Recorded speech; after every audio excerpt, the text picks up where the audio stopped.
That's my girls playing together over there. First time ever, actually. McKenna, my eldest, is 20.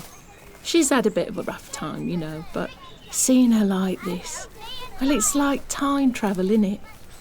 Back to when she was the age my Lola is now.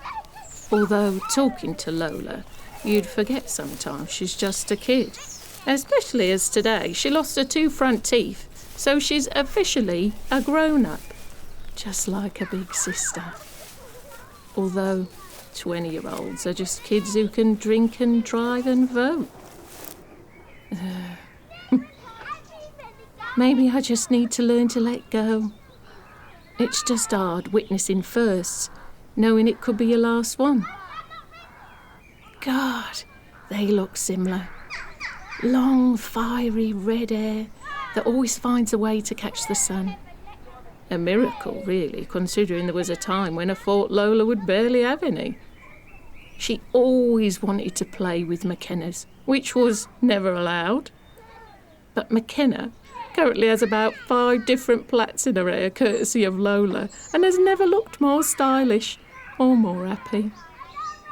Bloody hell. It reminds me of how grey mine is. Just the embers of where a great fire used to be. McKenna actually means born of fire, or fiery one, my fiery one. Meanings of names are important in this family. Mine means violent dawn. Dramatic, right? My mum said it was her 2 fingers up to the idea of what society was saying girls had to be. But it was never for me. It was my mum's message to the world, whereas McKenna's was a reminder that she could have the world, if she wanted it. And she did. But never by stepping on anyone else. It was as if the earth was her playground, but she wanted everyone else to come and play with her. I indulged McKenna's idea that she wasn't quite like everyone else round here. Maybe it was my idea that McKenna indulged. Probably because I just wished someone had done that for me, given me the drive to make something out of this short time we have, because it is so very short. If you can make someone feel like they're special, why wouldn't you? But then, one day, a day like any other, she came home. She was different. The playground had burnt down and she didn't feel special anymore.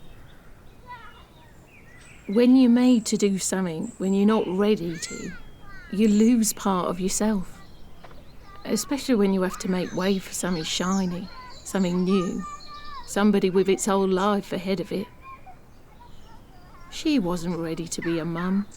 She wasn't done. She wasn't finished. She was still meant to just be my little fiery one. In a way, I was furious with her. But watching her, for maybe the first time in her life, not know what she wanted or how she was going to get it, well, that stuff breaks your heart, ain't it? It was my idea that I kept the baby. I'd keep her and pretend she's mine. Oh, how could it be? Because she would be mine. My baby's baby. Yeah, there were things to consider and maybe some people I'd have to beg or make them keep their mouths shut. But I'd make it work. I'd make it work for her, for both of them. Because you always make it work. I helped to make choices I didn't think I'd have to. But there was one that was hers and hers alone. The name. I'm going to call her Lola, just like you, Mum. I was taken aback by the gesture, obviously, but I couldn't help but think there must be something better for this new little human. But when McKenna looked up at me, I could see it wasn't about what my name meant, but what I meant to McKenna. And her being able to make this choice for herself felt like she was getting some of that fire back, some of herself back. And I guess once you put a name to something, he doesn't seem as scary. Unless that something begins with C, ends with an R, and is also a star sign. Terminal. Months. A year if I'm lucky. Although I fear I've used all my luck having these two. Funny how you always know you're gonna die, but it never feels quite real until it is.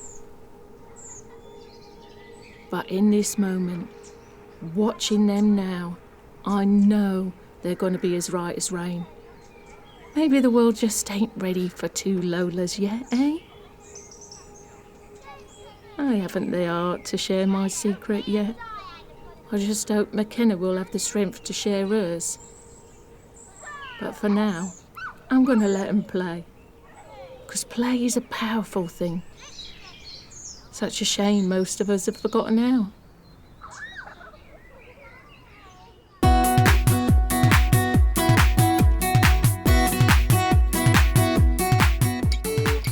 Violent Dawn. Lola was played by Gemma Ryan. The sound engineer was Louis Blatherwick. Sound designer and composer was John Nichols, and the director was Polly Thomas. Violent Dawn was written by Elspeth McColl. The dramaturgs were Ant Stones and Tom Powell. Violent Dawn was a naked production for Pentabus.